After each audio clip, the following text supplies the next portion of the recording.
जो मनुष्य कम बोलने का और पूरी तरह से शांत रहने का प्रयास करता है वह अपने मन की गहराई में उतर जाता है, जिसमें उसे अपने कठिन से कठिन सवालों का जवाब आसानी से मिल जाता है और वह पहले से खुद को दूसरों से आसानी से बेहतरीन और चालाक बना लेता है और उसके बोलने का तरीका भी मधुर हो जाता है। मौन की शक्ति के पीछे का रहस्य हम आज के इस वीडियो में कहानियों के माध्यम से जानेंगे। पहली कहानी, जब मन अशांत हो तो कुछ समय मौन रहकर हालात समझें और फिर निर्णय लें। मन को मिल सकती है शांति। गौतम बुद्ध से। एक व्यक्ति ने कहा कि मुझे आपसे बहुत सारे प्रश्न पूछना है। बुद्ध ने कहा कि पहले 1 साल तक मौन रखो, फिर प्रश्न पूछना। अशांत मन में प्रश्नों की अधिकता रहती है। प्रश्नों की वजह से हम सही निर्णय नहीं ले पाते हैं। ऐसी स्थिति में कुछ मौन हो जाना चाहिए। मौन रहकर हालात समझेंगे तो मन को शांति मिल सकती है। इस संबंध में गौतम बुद्ध से जुड़ा एक प्रेरक प्रसंग प्रचलित है, जानिए। ये प्रचलित प्रसंग के अनुसार गौतम बुद्ध रोज अपने शिष्यों को उपदेश देते थे। बुद्ध के प्रवचन सुनने शिष्यों के साथ ही अन्य लोग भी पहुंचते थे। एक दिन जब बुद्ध प्रवचन दे रहे थे तभी एक व्यक्ति पहुंचा और वह बोला कि तथागत, मैं आपसे बहुत सारे प्रश्न पूछना चाहता हूं। मेरा मन बहुत अशांत है, कृपया मेरे प्रश्नों के उत्तर दें ताकि मेरा मन शांत हो सके। बुद्ध ने उससे कहा कि मैं तुम्हारे प्रश्नों के उत्तर जरूर दूंगा, लेकिन तुम्हें 1 साल तक मौन धारण करना होगा। 1 साल के बाद तुम जो भी पूछोगे तुम्हें उसका उत्तर जरूर मिल जाएगा। उस व्यक्ति ने कहा कि 1 साल बाद आप मेरे प्रश्नों के अवश्य देंगे ना? बुद्ध ने कहा कि मैं अपनी बात का पक्का हूं, तुम्हें सारे प्रश्नों के जवाब दूंगा। लेकिन 1 साल बाद बुद्ध की बात मानकर उस व्यक्ति ने मौन व्रत धारण कर लिया। धीरे धीरे वह मौन की वजह से उसका मन एकाग्र होने लगा। वह ध्यान में उतरने लगा, मन भी शांत होने लगा। उसके सभी प्रश्न खत्म होने लगे। 1 साल बीत गया। समय पूरा होने के बाद बुद्ध ने उस व्यक्ति से कहा कि अब तुम अपने सभी प्रश्न मुझसे पूछ सकते हो। ये बात सुनकर वह व्यक्ति हंसा और कहा कि 1 साल पहले मेरे मन में कई प्रश्न थे, लेकिन अब सारे प्रश्न शांत हो गए हैं। अब मेरे पास आपसे पूछने के लिए कोई प्रश्न नहीं है। बुद्ध ने उस व्यक्ति से कहा कि जब तक हमारा मन शांत नहीं है, मन में ढेरों प्रश्न उठते रहते हैं, उसकी परेशानियां बनी रहती हैं। अज्ञान और भ्रम की वजह से हमारा मन प्रश्नों के उत्तर तक पहुंच ही नहीं पाता है। कुछ समय मौन धारण करके हम हालातों को समझेंगे तो सारे प्रश्नों के उत्तर स्वतः ही मिलने लगते हैं। मन शांत हो जाता है तो सभी प्रश्न भी खत्म हो जाते हैं। सारी चीजें हम आसानी से समझने लगते हैं और जीवन में सुख शांति मिल जाती है। तो दर्शकों, अब चलिए हमारे दूसरे कहानी की शुरुआत करते हैं। दूसरी कहानी, वाणी या बोलना ही नहीं बल्कि मौन में भी शक्ति होती है। यही कारण है कि धर्मों में मौन को बहुत महत्व दिया गया है। वैज्ञानिकों द्वारा भी इस बात को माना गया है कि सेहत से मौन का गहरा संबंध है और इससे मानसिक शांति मिलती है। मौन से विचारों में एकाग्रता आती है और रचनात्मकता बढ़ती है। इसलिए जितने भी साधु संत या तपस्वी हुए, सब ने मौन रहकर और ध्यान लगाकर ही संसार के गूढ़ ज्ञानों को प्राप्त किया। हमारे जीवन में एक नहीं बल्कि बहुत सारे दुखों का कारण बोलना ही है, क्योंकि हमारी समस्या यही है कि हम चुप नहीं रह सकते। हमेशा कुछ न कुछ बोलते ही रहते हैं और आपके बोलने के कारण ही आधे से ज्यादा दुख निर्मित होते हैं। परिवार में कलह क्लेश का कारण भी हमारा बोलना ही होता है। आप जितनी भूख उतना भोजन खाते हैं, जितनी जरूरत उतना कार्य करते हैं, लेकिन क्या आपने इस बारे में कभी सोचा है कि आप कितना बोलते हैं? क्या आप उतना ही बोलते हैं जितनी आवश्यकता है या अनावश्यक ही सारे दिन बोलते हैं? इस बारे में कभी अकेले बैठकर जरूर सोचिए कि आज आपने दिन भर में कितना बोला, क्या बोला और सबसे जरूर कि क्यों बोला। इनमें से कितनी बातें जरूरी थीं और कितनी अनावश्यक सुनने सुनाने के माहौल से निकले। बाहर मनुष्य की प्रवृत्ति ऐसी है कि वह अपने मन में चल रही बातों को दूसरों को सुनाना चाहता है और दूसरा भी आपके साथ ठीक वही काम करता है। ये बातें किसी अन्य या तीसरे व्यक्ति से संबंधित हो तो सुनने सुनाने का काम और भी दिलचस्पी से होता है। आप फिर जब कभी भी बैठते हैं तो इन्हीं बातों को फिर से दोहराया जाएगा और फिर से इन्हीं बातों पर विचार करेंगे। ये सुनने सुनाने का माहौल जीवन भर चलता रहता है और इस तरह से आप खो देते हैं अपना समय, अपना जीवन, अपनी सोच समझ और वो कीमती पल जिसमें जिया जा सकता है और जिसमें आनंद प्राप्त किया जा सकता है। इसलिए जब तक हम बाहर की ओर बोलते रहेंगे, हमारे भीतर अशांति रहेगी। जिस दिन हम मन से चुप हो जाएंगे तो तब बाहर हमारे मुख से कुछ भी निकले, हम शांत ही रहेंगे। दुनिया में जितनी बुराइयां हैं, परिवार में क्लेश है, पति पत्नी में विवाद है, सब बोलने के कारण ही होते हैं। हम चुप रहना नहीं चाहते हैं, हमेशा सुना देना चाहते हैं, लेकिन व्यर्थ का बोलना ऊर्जा का नष्ट होना है। इसलिए जितने भी बुद्धत्व, साधु और संत हुए वे एकांत की ओर गए, क्योंकि उन्हें अधिक बोलना न पड़े और अधिक सुनना न पड़े। महावीर ने 12 वर्ष और महात्मा बुद्ध ने 10 वर्ष मौन रहने के बाद ज्ञान प्राप्त किया। महर्षि रमण और चाणक्य भी मौन के उपासक थे, लेकिन आप इस संसार में रहकर भी एकांत रह सकते हैं। इसके लिए आपको अपनी उन ऊर्जाओं को बचाना होगा जिसे आप व्यर्थ के शब्दों में नष्ट कर देते हैं। इसलिए उतना ही बोले जितना जरूरी हो। तो दर्शकों, अब चलिए हमारे तीसरी कहानी की शुरुआत करते हैं। तीसरी कहानी, हमेशा मन शांत रखें और आत्मविश्वास कमजोर न होने दें, तभी सुख मिल सकता है। आश्रम में एक संत हमेशा दुखी रहता था और दूसरा संत हमेशा सुखी रहता था। दुखी व्यक्ति ने गुरु से पूछा कि मेरे जीवन में सुख क्यों नहीं है। सकारात्मक सोच की वजह से हम बड़ी बड़ी परेशानियों को दूर कर सकते हैं। इस संबंध में एक कथा प्रचलित है। कथा के अनुसार पुराने समय 2 संत हमेशा साथ रहते थे। दोनों एक ही आश्रम में रहते थे। एक का नाम सुखी और दूसरे का नाम दुखी था। संत सुखी हर हाल में सुखी रहता था, जबकि दूसरा संत हमेशा दुखी रहता था। इस कारण उसका नाम दुखी रख दिया गया था। गांव के लोग अपनी परेशानियां लेकर इन संतों के आश्रम में आते थे। दोनों ही संत अपने अपने तरीके से परेशान लोगों को समाधान भी बताते थे। दुखी संत के समाधान भी बहुत अच्छे होते थे, जिनसे लोगों की चिंताएं दूर हो जाती थीं। दोनों ही संतों की जीवन शैली भी एक समान थी, लेकिन विचार एकदम अलग थे। दुखी संत अपने दुखों का कारण समझ नहीं पा रहा था। एक दिन वह अपने गुरु के पास गया और उनसे ये प्रश्न पूछा कि लोगों ने मेरे चेहरे के हाव भाव को देखकर मेरा नाम ही दुखी रख दिया है। मैं भी संत सुखी की तरह ही दैनिक पूजा पाठ करता हूँ, हर काम ईमानदारी से करता हूँ, फिर भी मेरे जीवन में दुख ही दुख क्यों है। गुरु ने दुखी संत से कहा कि तुम दोनों एक जैसे काम करते हो, लेकिन दोनों के सुख दुख के भाव अलग अलग हैं। सुखी संत का मन हमेशा शांत रहता है, वह संतोषी है, उसे खुद पर भरोसा है कि वह बड़ी से बड़ी परेशानियों को आसानी दूर कर सकता है, इसीलिए हमेशा सुखी रहता है। जबकि तुम हर हाल में अशांत रहते हो, परिणाम को लेकर कभी भी संतुष्ट नहीं होते, तुम्हें खुद पर भरोसा ही नहीं है, इस कारण तुम दुखी रहते हो। कथा की सीख, मन की शांति और आत्मविश्वास ही व्यक्ति को बड़ी बड़ी परेशानियों से बाहर निकालता है। इसीलिए खुद पर भरोसा करें और मन शांत रखकर काम करें, तभी सुख और सफलता मिल सकती है। तो दर्शकों, अब चलिए हमारे चौथी कहानी की शुरुआत करते हैं। चौथी कहानी, हरे भरे हिमालय के पहाड़ों के बीच, फुसफुसाते हुए देवदार के पेड़ों और लहराते प्रार्थना झंडों के बीच प्रकाश नाम का एक भिक्षु रहता था। वह मौन साधना के प्रति अपने अटूट समर्पण के लिए दूर दूर तक जाने जाते थे। प्रकाश ने कई साल पहले मौन रहने की शपथ ली थी और केवल इशारों, अभिव्यक्तियों और कभी कभार लिखित नोट के माध्यम से संवाद करने का विकल्प चुना था। हर सुबह जैसे ही पहली रोशनी बर्फ से ढकी चोटियों को चूमती थी, प्रकाश अपने फर के साधारण बिस्तर से उठते थे और एक मौन प्रार्थना के साथ अपने दिन की शुरुआत करते थे।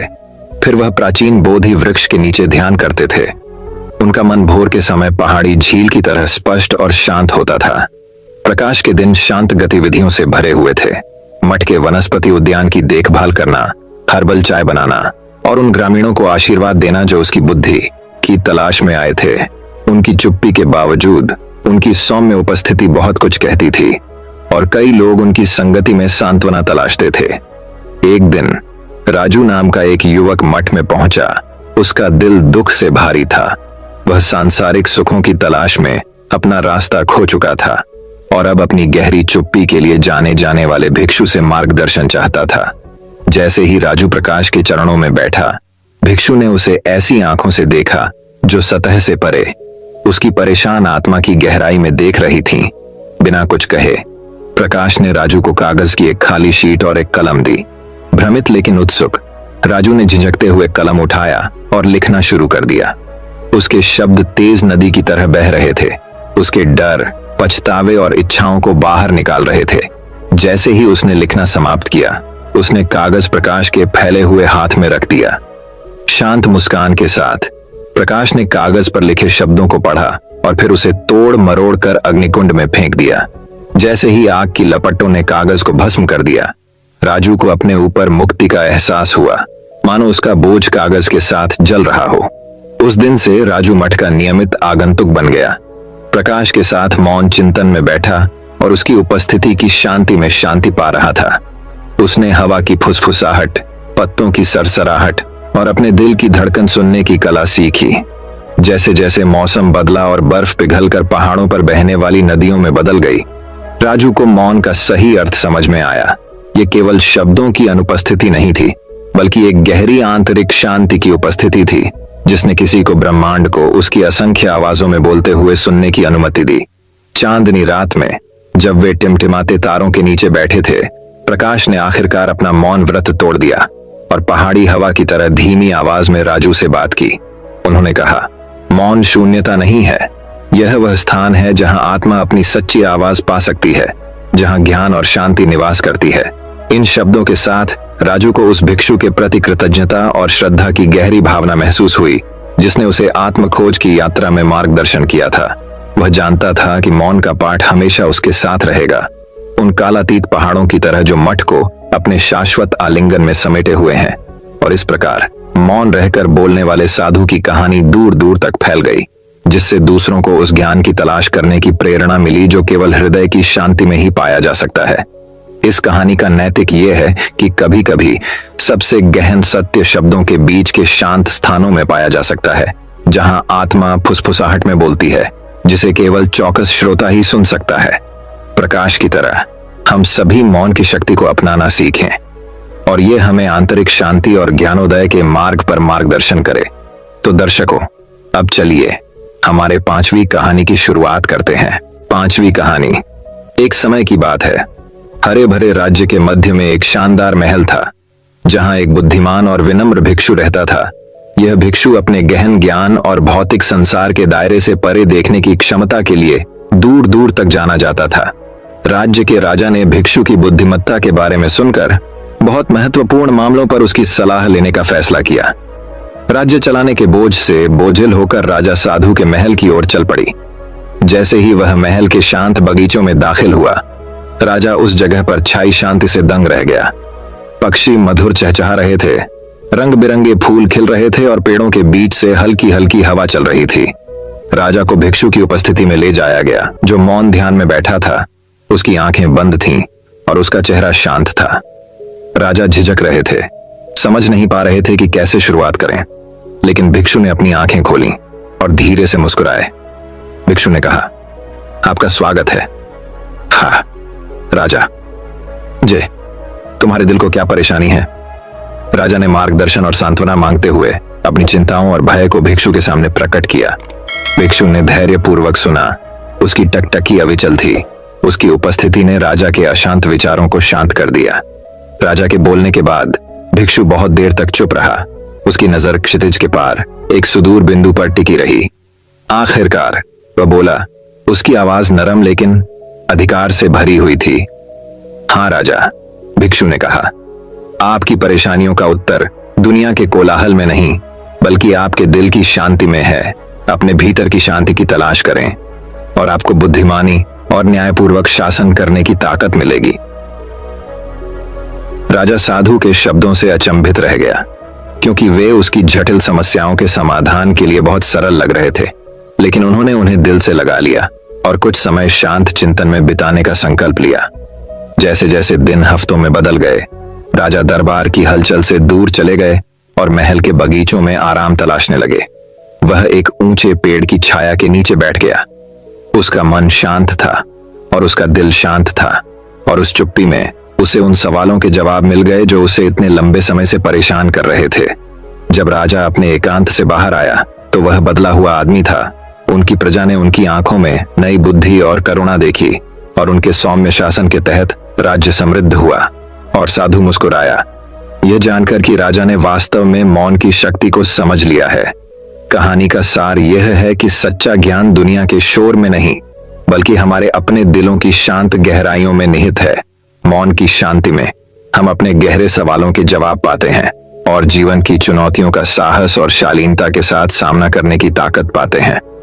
हम सभी साधु और राजा की सीख को याद रखें और मौन से मिलने वाली शांति में सांत्वना तलाशें। तो दर्शकों, अब चलिए हमारे छठी कहानी की शुरुआत करते हैं। छठी कहानी, मौन की शक्ति। प्रेरणादायक कहानी। एक बार एक किसान था जिसे पता चला कि उसकी घड़ी खेत में खो गई है। पल यह कोई साधारण घड़ी नहीं थी, क्योंकि उसके लिए इसका भावनात्मक महत्व था। काफी देर तक घास ढूंढने के बाद उसने हार मान ली और खलिहान के बाहर खेल रहे बच्चों के एक समूह से मदद मांगी। उसने उनसे वादा किया कि जो व्यक्ति इसे ढूंढेगा उसे इनाम दिया जाएगा। यह सुनकर बच्चे जल्दी से खलिहान के अंदर चले गए। घास के चारों ओर घूमे, लेकिन फिर भी उन्हें घड़ी नहीं मिली। जब किसान अपनी घड़ी ढूंढना छोड़ने ही वाला था, तभी एक छोटा लड़का उसके पास आया और एक और मौका देने को कहा। किसान ने उसकी ओर देखा और सोचा, क्यों नहीं, आखिरकार ये बच्चा काफी ईमानदार दिखता है। इसलिए किसान ने छोटे लड़के को वापस खलिहान में भेज दिया। थोड़ी देर बाद छोटा लड़का हाथ में घड़ी लेकर बाहर आया। किसान खुश और आश्चर्यचकित था और इसलिए उसने लड़के से पूछा कि जहां बाकी लोग असफल हो गए थे, वहां वह कैसे सफल हो गया। लड़के ने उत्तर दिया, मैंने जमीन पर बैठकर सुनने के अलावा कुछ नहीं किया। सन्नाटे में मैंने घड़ी की टिक टिक सुनी और बस उस दिशा में देखने लगा। संदेश, एक शांत दिमाग एक सक्रिय दिमाग की तुलना में बेहतर सोच सकता है। हर दिन अपने मन को कुछ मिनटों का मौन रहने दें और देखें कि यह आपको अपने जीवन को ईश्वर की अपेक्षा के अनुसार स्थापित करने में कितनी तेजी से मदद करता है। शिक्षा, आत्मा हमेशा जानती है कि खुद को ठीक करने के लिए क्या करना है। चुनौती मन को शांत करने की है। तो दर्शकों, अब चलिए हमारे 7वीं कहानी की शुरुआत करते हैं। 7वीं कहानी, मौन की शक्ति इतनी बड़ी है जिसके आगे हर कोई झुक जाता है। सास बहू की तकरार के किस्से तो पूरी दुनिया में मशहूर है। कुछ किस्से आपको गुदगुदाते हैं, वहीं कुछ किस्से आपको बहुत जरूरी सीख भी देते हैं। आइए एक ऐसा किस्सा ही हम जानते हैं।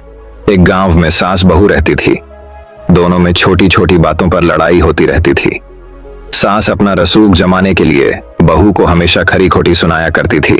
बहू भी कुछ कम नहीं थी, वह भी सास पर अक्सर पलटवार किया करती थी और सास को ताने मारते हुए पानी पीकर कोसती रहती थी। एक दिन गांव में संत आए। बहू ने संत की काफी देखभाल की। संत बहू की सेवा से काफी प्रसन्न हुए।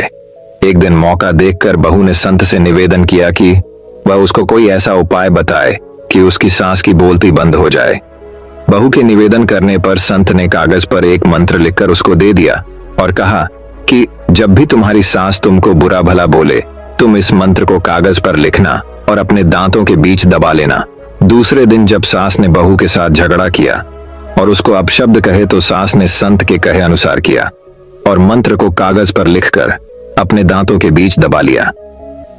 इस स्थिति में बहू सास को कोई जवाब नहीं दे पाई। यह सिलसिला लगातार 2-3 दिनों तक चलता रहा। एक दिन सास ने बड़े प्रेम से बहू से कहा कि अब मैं तुमसे कभी नहीं लड़ाई करूंगी, क्योंकि अब तुमने मेरी गाली के जवाब में गाली देना बंद कर दिया है। बहू ने सोचा मंत्र का असर हो गया है और सास ने हथियार डाल दिए हैं। दूसरे दिन बहू संत के पास गई और कहा कि मेरी सास पर आपके दिए हुए मंत्र का असर हो गया है और उसकी सास ने अब उससे लड़ाई करना बंद कर दिया है। संत ने बहू को जवाब देते हुए कहा कि यह मंत्र का नहीं, मौन का असर है। तो दर्शकों, अब चलिए हमारे 8वीं कहानी की शुरुआत करते हैं। 8वीं कहानी, मन को शांत करना चाहते हैं तो ये है सही रास्ता। इस बात को ध्यान रखें कि आपकी परेशानी सिर्फ आपके मन की एक स्थिति है। इससे छुटकारा पाने के लिए मन को शांत रखते हुए सही उपायों पर काम भी आपको ही करना होगा। अगर आप चाहते हैं कि आपका मन शांत हो जाए तो ये कहानी आपकी मदद करेगी। एक सेठ के पास बहुत धन संपत्ति थी, किंतु फिर भी उसके मन को शांति न थी। एक दिन किसी व्यक्ति ने बताया कि किसी नगर में एक साधु रहता है। वह लोगों को ऐसी सिद्धि देता है जिससे मनचाही वस्तु प्राप्त हो जाती है। सेठ उस साधु के पास जाकर बोला, महाराज, मेरे पास बहुत पैसा है लेकिन मन की शांति नहीं है। साधु ने कहा कि बेटा, जैसा मैं करूं उसे चुपचाप देखते रहना, इससे तुम्हें मन में शांति करने की युक्ति मिल जाएगी। अगले दिन साधु ने सेठ को कड़ी धूप में बिठाए रखा और खुद कुटिया में चले गए। सेठ गर्मी से बेहाल हो गया मगर चुप रहा। दूसरे दिन साधु ने उसे कुछ भी खाने पीने को नहीं दिया और स्वयं तरह तरह के पकवान खाता रहा। सेठ इस दिन भी चुप रहा। तीसरे दिन सेठ गुस्से में वहां से जाने लगा तो साधु बोला, क्यों, क्या हुआ? इस बात पर सेठ बोला, महाराज, मैं यहाँ बड़ी आशा लेकर आया था, किंतु मुझे यहाँ निराशा ही मिली। इस बात के उत्तर पर साधु ने कहा, मैंने तो तुम्हें शांति की युक्ति बता दी। पहले दिन जब मैंने तुम्हें धूप में बैठने के लिए कहा और मैं स्वयं कुटिया में बैठा तो तुम्हें बताया कि मेरी छाया तुम्हारे काम नहीं आएगी। ये तुम्हें समझ नहीं आने पर मैंने तुम्हें भूखा रखा और खुद भरपेट खाया। उससे मैंने तुम्हें समझाया कि मेरी साधना से तुम्हें सिद्धि नहीं मिलेगी। उसी तरह शांति भी तुम्हें अपनी मेहनत और पुरुषार्थ से ही मिलेगी। मैं तुम्हारे मन को शांत नहीं कर सकता, उसके लिए तुम्हें खुद ही मन की शांति प्रदान करने वाले काम करने होंगे। यह सुनकर सेठ की आंखें खुल गईं और वह साधु से आशीर्वाद लेकर अपने घर चला गया। दोस्तों, मैं उम्मीद करता हूं कि यह कहानी सुनने से आपके जीवन में अच्छे बदलाव आए होंगे। आपको इस वीडियो से क्या सीखने मिला, ये कमेंट करके जरूर बताएं और अपने परिवार, दोस्तों या आपके करीबी इंसान के साथ ये कहानी शेयर करके उन्हें भी इस ज्ञान से परिचित करवाएं। बाकी अगर आपको यह वीडियो दिल से अच्छी लगी हो तभी इस वीडियो को लाइक कर देना और आपने अब तक इस चैनल को सब्सक्राइब न किया हो तो चैनल को सब्सक्राइब भी जरूर कर देना। आपका हर दिन शुभ हो और खुशियों से आपका जीवन भरा रहे। धन्यवाद। नमो बुद्धाय।